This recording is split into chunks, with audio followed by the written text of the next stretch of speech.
얼마 전 6월 2일 천문학자들은 우리 은하의 중심에서 수백 개 이상의 끈 모양의 특이한 구조물들을 발견했으며 이 내용을 더 아스트로피지컬 저널 레터스에 게재하였습니다.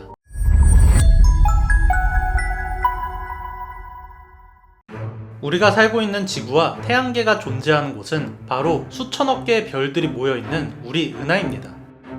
우리 은하의 전체 질량은 태양 질량의 약 1.5조 배인데 이게 얼마나 놀라운 것이냐면 이 엄청난 질량의 물질이 전부 우리 은하 중심을 기준으로 공전을 하고 있다는 것이고, 심지어 이 질량 중의 상당수는 존재 여부조차 불분명한 암흑물질입니다.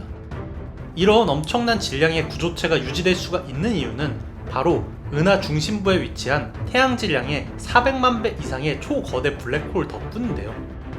이런 엄청난 질량의 블랙홀 때문에 무수한 물질들이 은하 중심부에 모여있게 되는 것이고, 이런 모든 은하 중심부가 만들어내는 중력 덕분에 우리 은하가 유지될 수가 있는 것입니다.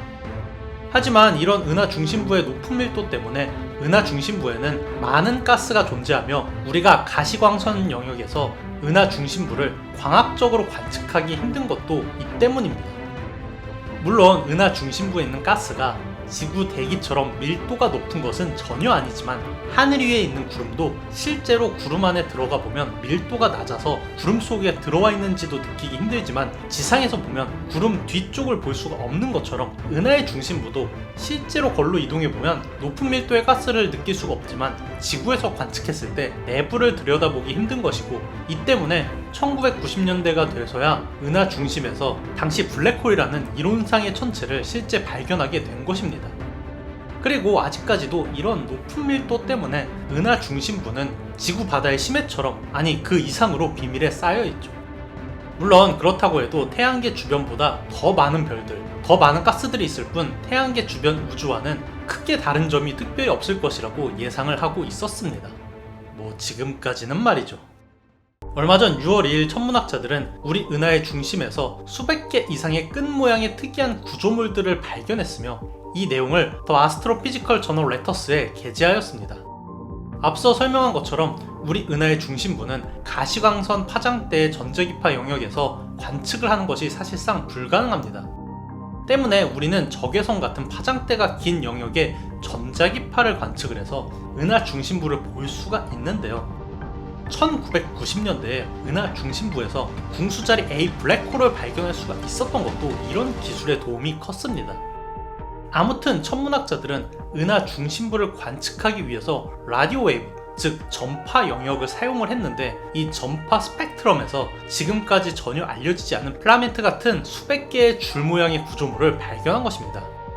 연구팀은 이런 필라멘트 구조체의 특징을 유심히 살펴본 결과 이 수백 개의 필라멘트들이 우리 은하 중심의 초거대 블랙홀을 가리키는 것처럼 보인다는 사실을 알게 되었고, 이를 통해서 놀라운 사실을 추정할 수가 있게 되었습니다.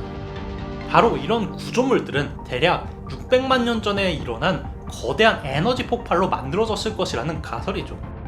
연구팀의 가설에 따르면 약 600만 년 전이라는 천문학적으로 보면 매우 가까운 과거에 우리 은하 중심에서 엄청난 사건이 일어났다고 추정을 해볼 수가 있는데, 바로 600만 년 전에 궁수자리 A 블랙홀에서 엄청난 대폭발이 일어났다고 하는 것입니다. 현재 우리 은하 중심의 블랙홀은 당장 주변에서 흡수할 만한 별이나 질량이 없어서 활동하지 않는 상태로 추정을 하고 있습니다. 마치 백두산이 활화산이긴 하지만 현재는 아직 마그마방의 압력이 충분하지 않아서 쉬고 있는 것처럼 우리 은하 중심부의 블랙홀도 언젠가 많은 질량을 흡수하면서 다시 강력한 제트를 방출할 것으로 보고 있죠. 그리고 이번 연구에 따르면 우리 은하 중심의 블랙홀이 약 600만 년 전에 마지막으로 큰 폭발을 했다는 것입니다.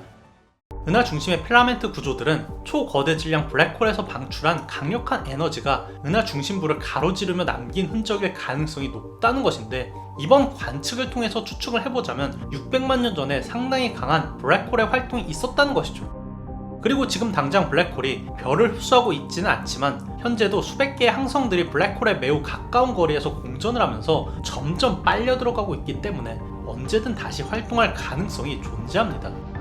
그리고 활동적인 초거대 질량 블랙홀에서 방출되는 강력한 제트는 수만강 년 떨어진 지구의 생명체들도 영향을 받을 수가 있는 정도죠.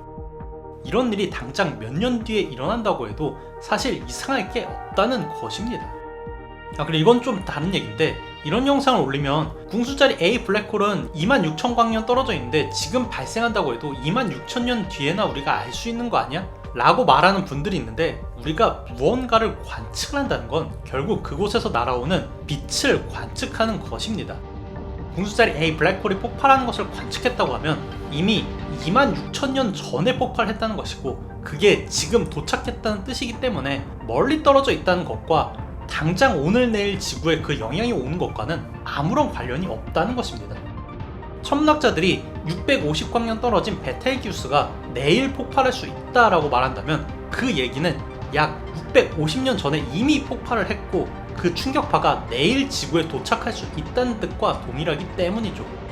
아무튼 그럼 이만 6000광년 떨어진 궁수자리 A 블랙홀이 다시 활동을 한다고 해도 Z가 지구 방향을 향할 가능성은 없기 때문에 걱정할 필요는 없지만 26,000광년이나 떨어진 곳에 살고 있는 작은 유기체가 600만 년 전에 있었던 초거대 질량 블랙홀의 활동 증거를 찾아낼 수 있다는 것이 놀라운 것 같습니다. 그럼 이만.